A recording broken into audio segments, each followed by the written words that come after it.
Assalamualaikum warahmatullahi wabarakatuh. Perkenalkan nama saya Abdul Maulani dengan NIM 22101011 yang akan membawakan materi model Z. Jadi yang sedang dibahas itu yang pertama, apa itu JST, yang kedua, bagaimana pengimplementasian vektor dan matrik ke dalam JST, yang ketiga, apa itu model neuron dalam JST, yang keempat, apa itu model lab dalam JST, yang kelima, ada contoh soal pembaruan bobot atau pola bipolar, yang keenam, ada pembahasan contoh soalnya, dan yang ketujuh, ada kesimpulan. Yang pertama, apa itu jaringan JST? Jaringan saraf terowongan adalah jaringan dari sekelompok unit proses kecil yang dimodelkan berdasarkan sistem saraf manusia. JST merupakan sistem adaptif yang dapat mengubah strukturnya untuk memecahkan masalah berdasarkan informasi eksternal maupun internal yang mengalir melalui jaringan tersebut. Oleh karena sifatnya yang adaptif, JST juga sering disebut dengan jaringan adaptif. Jadi secara sederhana, JST adalah sebuah alat pemodelan data statistik non-linear.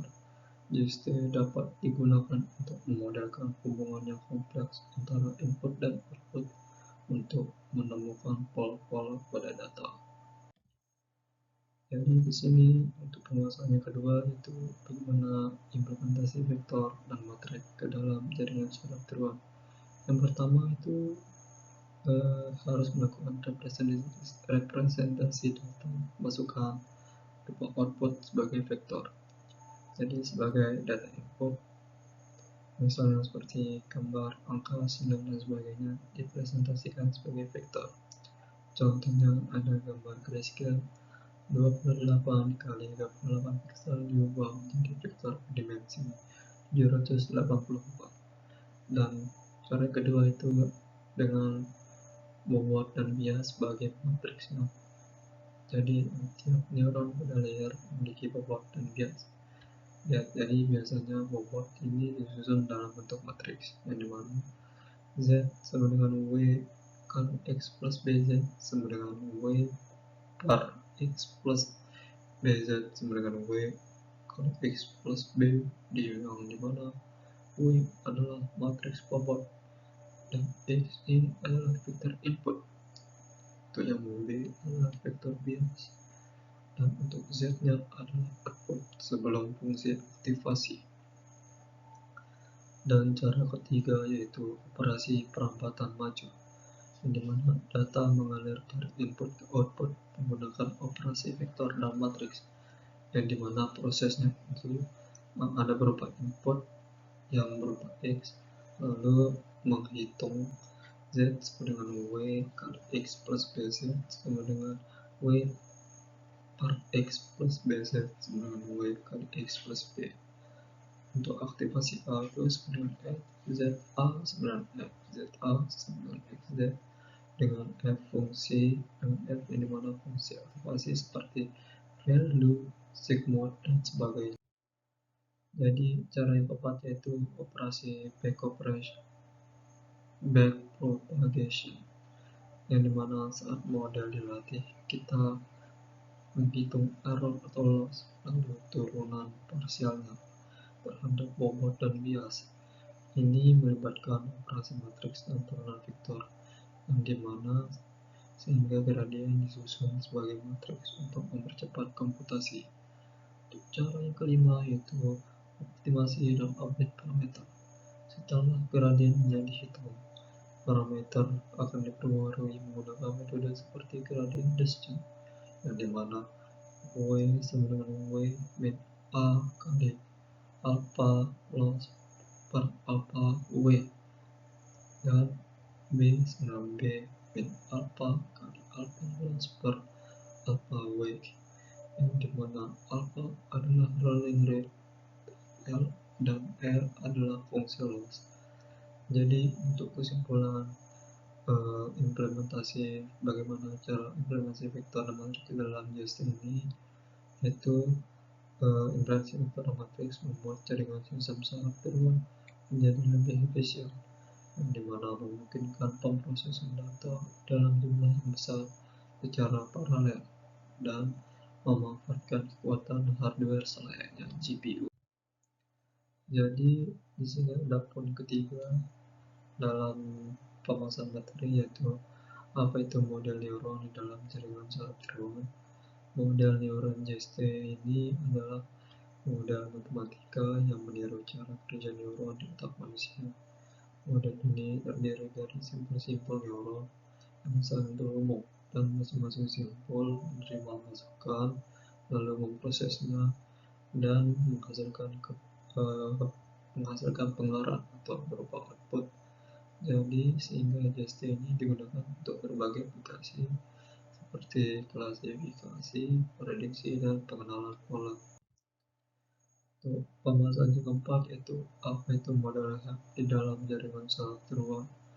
Jadi model HAP ini adalah sebuah aturan pembelajaran yang tak terawasi dalam JST yang berakar pada prinsip neurons that fire together.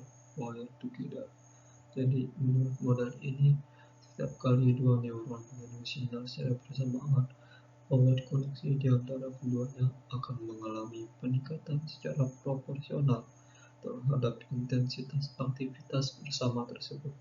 Dengan demikian, pola-pola input yang berulang-ulang akan cenderung membentuk jalur penguatan yang akan semakin kuat, sehingga memungkinkan jaringan untuk secara alami mengenali dan memperkuat asosiasi tanpa membutuhkan umpan balik atau koreksi kesalahan eksternal.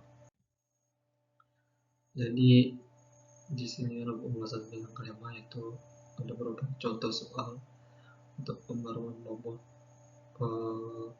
untuk pola bipolar.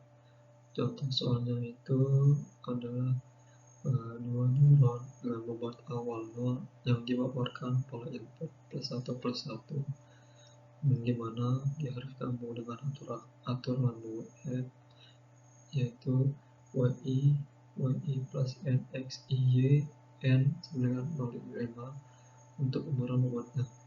Jadi di sini untuk soal tanda tanyanya, yaitu berapakah bobot baru W1 dan W2.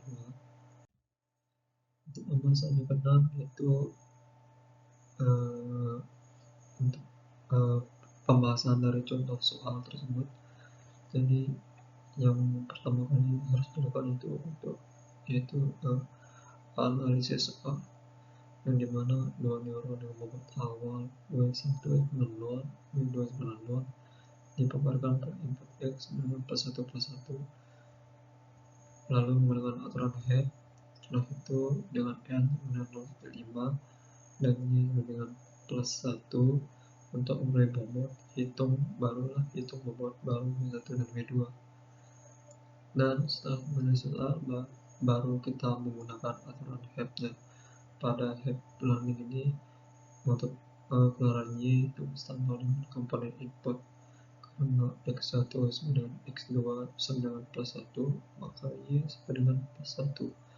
Jadi untuk rumus pembaharuannya itu WI dengan N kali X1 N kali XI kali Y sama dengan 0,5 dikali +1 dikali +1 sama dengan 0,5. Setelah melakukan permodelan dengan menggunakan model HAP, setelah itu baru dilakukan perhitungan, yang dimana bobot awal W1 nya itu 0 dan W2 nya itu 0. Lalu setelah dihitung dengan menggunakan rumus, jadi masing-masing bobot yang didapatkan untuk W1 nya itu 0,5 dan W2 nya itu juga 0,5. Jadi untuk hasil akhir yang didapatkan itu untuk pembaharuan bobotnya itu ada berupa W1 0,5, W2 nya juga 0,5. Setelah satu kali paparan pola +1 dengan N sama dengan 0,5, jadi kedua bobot atau kedua W1 dan W2 ini menjadi 0,5 atau 0,5. Untuk memasuki yang ketujuhnya itu ada berupa kesimpulan. Jadi di dalam pembelajaran jaringan saraf neural ini, implementasi fitur dan matriks memainkan peran kunci dalam representasi input, pengurutan, perhitungan aktivasi, serta proses pembaruan parameter melalui pelatihan. Hal ini dapat membuat JST efisien dalam memproses data skala yang besar dan memungkinkan pemanfaatan yang optimal terhadap perangkat keras seperti GPU. Salah satu pendekatan pembelajaran sederhana dalam JST adalah overlap yang memperkuat koneksi antar neuron berdasarkan aktivitas bersamaan melalui contoh soal sederhana seperti pembaruan bobot untuk pola bipolar yang +1+1, di mana dapat dilihat bahwa aturan F mampu untuk menunjukkan bagaimana bobot neuron diperkuat secara langsung dan intuitif. Di pembahasan ini menegaskan betapa pentingnya pemahaman dasar struktur matematis, vektor matriks, dan prinsip biologis yang learning dalam pengembangan penerapan jaringan saraf neural. Ya, sekian dari saya sendiri, seorang diri. Kalau ada kata atau kekeliruan dalam pembahasan ini, saya mohon maaf. Jadi, ya, mungkin hanya ini dari saya. Wassalamualaikum warahmatullahi wabarakatuh.